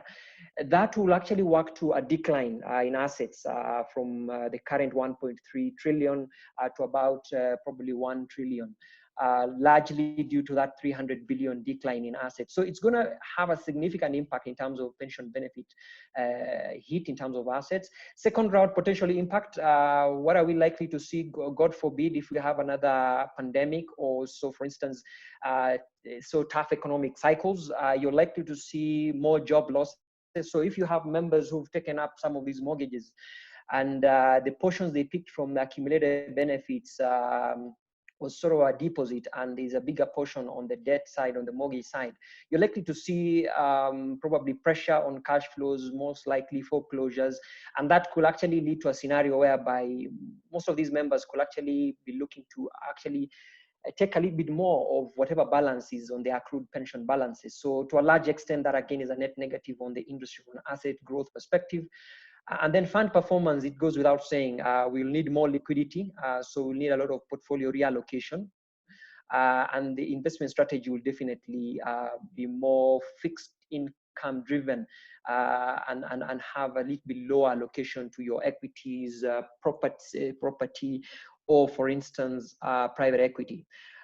In terms of tax implications, of course, there's no clarity around if there's incentive really for members to do the early withdrawal option without being taxable. So assuming the tax still there, which is the case, taking into account that plus the 4% stamp duty, taking into account the other financing costs, you're likely to see a little bit more pressure on member cash flows, and that's very important because at the end of the day, when members are having pressure on their cash flows, then you have a scenario whereby they don't have potential really to accumulate the pension over a long time. and whatever balance they get from incomes would actually be going to really service some of these debts. And for actually definitely from a long-term perspective, when the cost of finance is high, the affordability is low, it takes a little bit longer time to really to finance that mortgage, which again kicks the problem really really ahead in terms of not having too much to put aside on accumulated benefits. Member risk profile at individual level. Remember, from an asset allocation perspective, at individual level members, you realize that if you have a little bit more of your portfolio on an illiquid asset, then you will probably have an adverse change in terms of your risk profile. So we're expecting that to again have an impact in terms of a long-term accumulation of pension potential, which again is a net negative for the assets from a pension perspective. What are the steps that trustees can take just to ensure liquidity? Some of that will be probably a review of the investment policy in light of the changes, most likely on the strategy side of things. Some of the other areas they will look at is the financial risk assessment. There is likely to be need to have a proper quantification of risk relating to age and income, because ideally at the end of the day, we don't want to just have a blanket figure that will apply across the board. So at member level, at a fund level, that will probably need to be done as an add-on or as a value to the members. The other aspects will be member analysis, really to ascertain which members really do have the potential really to take up this, taking into account the balances vis-a-vis, of course, age and so forth. So potential liquidity requirements, that will be very key. Member education, and I will not, this cannot be overemphasized. Member education will have to be increased in light of the significance of those changes.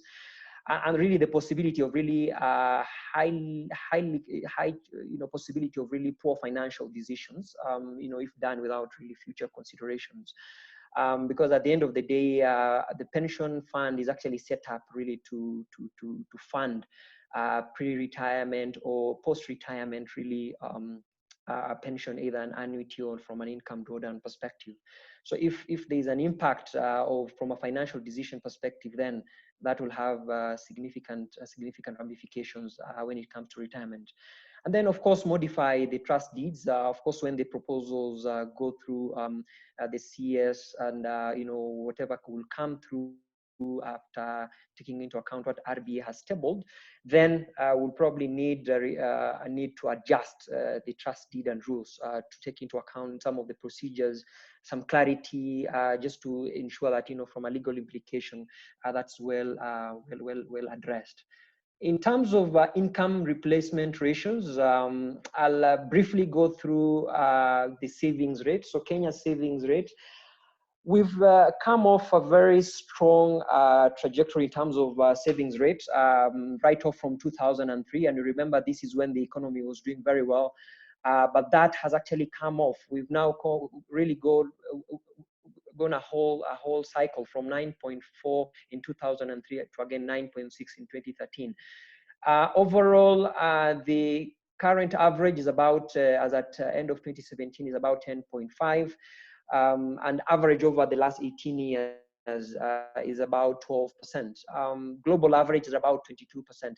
Basically, what this tells you is that from a savings rate perspective, we are not sitting very well. And if anything, all the proposals or all policy measures really need to be taken into account to ensure that we actually improve on our savings rate, so that we can have enough buffer to take into account economic hits at a macro level and micro level from a household perspective.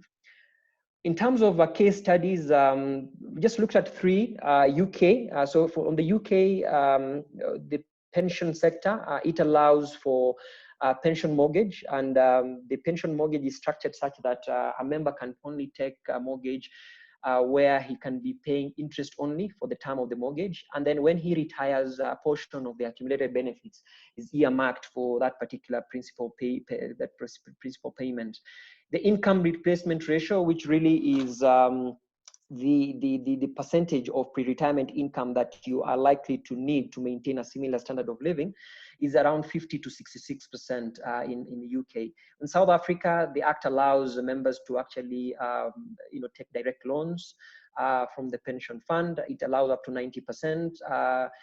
Here, it allows for purchase of land. You can actually do construction, and the average income replacement ratio is sitting at around 40%. Singapore has done very well on this particular sphere. The Central Provident Fund allows members really to withdraw their savings. And the issue around Singapore is about 88% of really the population really are homeowners. So this has gone really a long way really to really improve the whole home ownership plans there. To a large extent, you can see even from an income replacement ratio, that is sitting quite well between 65 and 70%, and is actually an indication of the level of incomes in some of these countries, which are in the advanced world. In terms of the expected impact to now specifically income replacement ratio at retirement, when you look at some of the reports that have come through, RBA, for instance, report indicated that the income replacement ratio average is about 34%. The global standard is about 70 to 80%. So we're not doing very well. We are just about half of that. That really tells you that there is anticipation of significant shortfalls in terms of retirement income. That's why we always talk about, old age poverty, for instance. That's a big deal. We've had, so many discussions with administrators as an industry. There's always been that push for asking members to do additional voluntary contributions just to improve the replacement ratios. In a nutshell, what I'm trying to say is that really the current initiative, if you really take into account the fact that it will definitely have an impact in terms of reducing accumulated benefits because of the early access, given the fact that we are already at 34% in terms of replacement ratio, you will definitely have an adverse impact in terms of income replacements going forward. And when you really look at the average of about 440,000, which is really relatively low, and the few guys who actually will ideally, quote unquote, qualify looking at their own financial assessments, will have a substantial impact in terms of from a retirement pension accumulation perspective. The issues around the high cost of financing, I think the other panelists have talked about this. On average, we're talking of mortgage rates of between 13 and 14%. Average house is about 10 million. So even if you to go take your mortgage of about, access 7 million from your pension, you still need to top up about 3 million from mortgage. So overall, your cost of financing will still definitely be an issue. On an overall scale, you realize that it'll take you slightly longer to repay your plans. And again, going back to what we just discussed in terms of potential for a negative impact in terms of future accumulation of pension. So in a nutshell, pension members will actually have to go through quite a bit of guidance just to make sure that they do the necessary they make informed decisions, really, given the sensitivity of these particular aspects to the replacement ratios at retirement. In terms of just as a parting shot, just looking at the income replacement ratio, just from an actuarial guidance or just from a rule of thumb perspective, you're saying that for you to accumulate about a replacement ratio of about 80% at age 60. So if you start at 25, you really need to be putting aside 18% consistently up to the time you'll be 60. If you are 35 and that's the time you're starting, you'll need to be putting aside about 28%. And if you're really, coming late to the party at 45, you're talking about 52% that you need to put aside in terms of saving, really to replace about 80%. So probably 80% will be on the higher level. But even if you work with 70% or even 65%, those numbers are very, very high.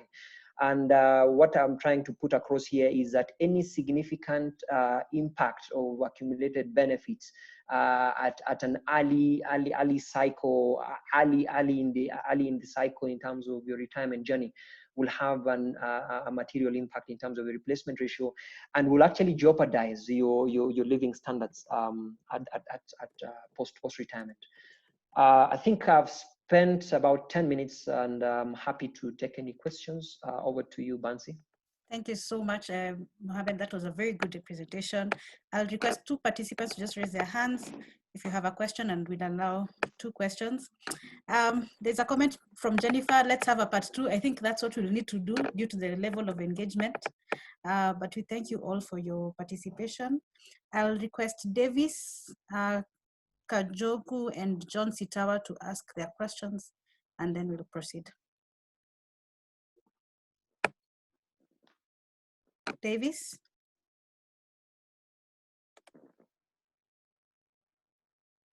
Okay, Mr. Sitawa, are you available? Yes, I'm available. Bansi. All right, go ahead. Can you hear me? Yes. Yeah, thank you, Mohammed, for that insightful presentation. I'm just looking at your advice that actually trustees should increase member education.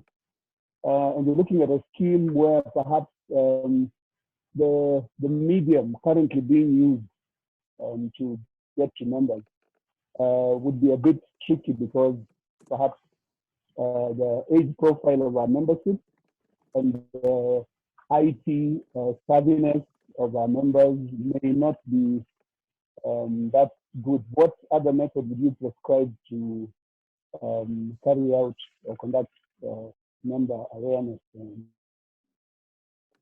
Thank you. That's a challenge. I mean, I appreciate that challenge, and given where we are currently, I think it's something. It's early days. Once we are able to establish the final really gazettement of what will come through after taking into account all the proposals, will be important at that point to consider, when you have annual general meetings, when you have your sort of what can I put it to you? You always communicate to your members. I don't know if through email or otherwise. I think you can try your level best just to communicate to them through all those mediums. And remember that this gives them an access, but they are not really obligated. These are voluntary, voluntary call at a member level. And I'm sure they will actually be coming around to actually get a little bit more clarity, notwithstanding, as Kenyans, we're very excited about real estate. So I think we'll probably need to, as from an industry perspective, RBA can also chip in on that in terms of just civil education from that perspective. That would really go a long way. On our end, what we are doing is whenever we have an AGM, we'll be more than happy really to shed more light in terms of what we see from an advisory perspective. Okay. Thank you so much, Mohammed.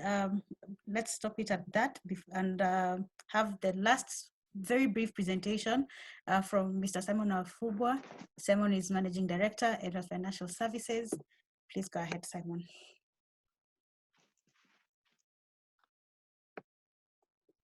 You're on mute, Simon, we can't hear you. Thank you so much, Bansi. This has been very engaging, insightful conversations, right from the CEO of the Retirement Benefits Authority, right also from the Housing Finance, Stanbic Bank and GenAfrica, and even the audience that have just been on throughout. We promise you that we are going to have part 2 of this, because definitely we haven't exhausted all the questions and the concerns that have been raised. We are glad to host you as NWealth, and our vision is to see that you retire with dignity. And for us, dignity entails then that you have a house at retirement, you have a medical cover, and also you have a pension. So this conversation, I think, should be guided in a way that we have a balance of the 3. If we did this conversation just to the extent that we see members retiring with a house without a pension, again, would be a huge compromise. And obviously we do achieve our vision through innovation. We've been in the market for close to 10 years. The portfolio of funds we look after is about 62 billion. We are in 3 countries presently, Mauritius, Kenya, and Uganda, and with about 50,000 members that we serve with 40,000 We are grateful for the loyalty of our customers and the support of the industry with the regulator in affording us chance to serve the market. In this season of COVID-19, we do encourage our customers to take advantage of our online platform. Our members can access statements online.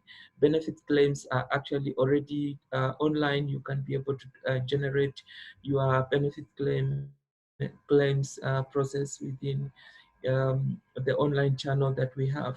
And our relationship management team will be happy to help you. In addition to that, for employers who are affected by the COVID-19 financially and want to review their contributions as guided by the Retirement Benefits Authority, our legal team is at hand to support you. Coming to home ownership, I think this is a conversation that we are all aligned right from various researches in the market. Not to bore you that, but just to bring us up to speed.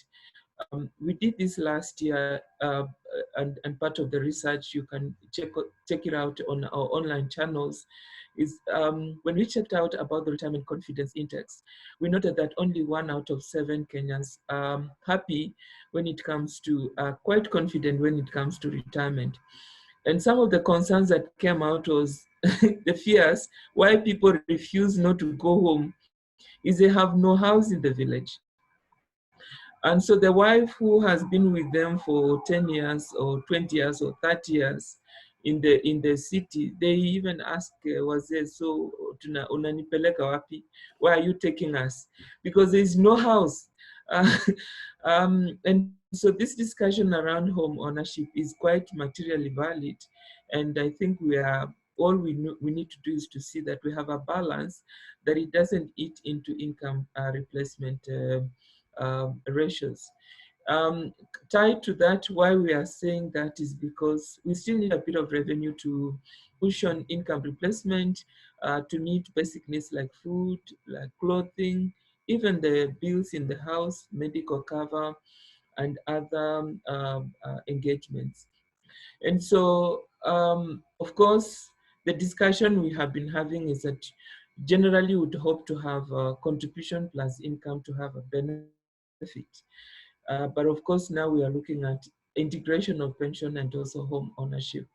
We will be carrying out a lot more of this conversation, and should you have more questions, our team is at hand to help you. We've just had to cut, I just have to cut my presentation because there's a lot we can share. I think we will do this in part 2 in the interest of time. Over to you, Bansi. Thank you. Thank you so much, Simon, for the presentation. As he says, we are actually currently conducting another research project, and we should be launching the results soon in partnership with Strathmore University. So just watch out and get more information on this, on retirement matters from us. So to wind up, I'll request all the panelists to just give us their parting shot. Let me start with the ladies. Janet, if you have a parting shot, please do feel free to share. Okay, thanks, Bansi, and thanks for facilitating this great conversation. It's something that we have to be alive to. It's something that we have to take into consideration. And it's good now. It's coming in this environment where we are able to reflect and look at what our priorities are. And as people are making those decisions, then you need to find the right partner to help you in that journey. A partner who is going to help you, as Simon has said, be able to leave when you retire with a pension and a home. So Stanbic Bank is available, and we are at hand to drive those discussions forward. And we are looking forward to taking part in part 2 of the conversation. Thank you. Thank you, Janet. Patrick, your party shot? Yeah, thank you, Bansi. I think there are quite a number of trustees on the call.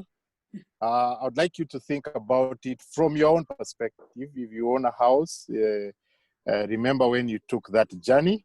If you do not, you have a partner who can take you through that journey. And for the members you represent as part of the members of a trustee, they all want that journey. So HF has been in the housing space. We remain available to advise, to support you, And we have a raft of products that we have available for you. And from a custody perspective, we are working on putting the structure in place to allow us to support you. So when that time comes, we'll reach out to you. Thank you. Thank you so much, Bansi. Thank you so much, Patrick. Mohammed? Yeah, thank you, Bansi. Thank you for having me. For me, I'll probably just reiterate in terms of the need for trustees to conduct extensive member education. That cannot be overemphasized, and the need to really balance between taking up the opportunity vis-a-vis the impact it might have on the accumulated benefits in the future. But broadly, it's a noble idea. It's just a matter of financial education at a member level to ensure that they do the right call. All right. Thank you so much, Mohammed. And finally, Mr. Mutuku. Thank you, Bansi. Thank you to the other panelists. I really enjoyed the sessions as well. Thank you to the participants. Questions. I'll try to answer the questions online in the Q&A. If you click there, you can see responses to the list I want to address to me. So thank you very much for that. And of course, I've also picked a lot of ideas that we are going to take into consideration as we work on the draft. Okay, thanks. I think just two things coming out from the presentations and questions. One, the issue of 440 as the average is true because a lot of the membership is only in NSSF. 1 million out of the 3.2 are only in NSSF. But the average holding in NSSF is around 200,000 or even less. So that really skews the figures. But I think for those in the occupational schemes, they may be having a lot more than 440, so they may have a chance to participate in this. But the point that's stressed is really we don't want to compromise retirement housing. The examples have been given. If you look at Singapore, they're able to do so much to the pension scheme because they contribute a lot. They contribute 37% of their salary to the pension scheme between the employer and the employee. So this 37 can be allocated to housing, to medical, and to retirement without compromising any. But in Kenya, most schemes, people are contributing a total of 15-20%. So when you try to do so much with the same money, then you're going to compromise your return. So that message which has come out of additional voluntary contributions is something that I really want to urge members about. If you want to use your pension to achieve so many things, then you just have to contribute more. Otherwise, you're likely to compromise one of your things. And I think finally, the issue of education trustees, please, don't let your members go blindly into some of these things. Really carry out the education, tell them what are the implications, show them the options so that they make consideration. So thank you very much, and we look forward to engaging. Thank you so much, Mr. Mutuku, and for taking up the questions so graciously. And as you said, at NWealth, we are very ready to help you get a dignified retirement life and try to get you all the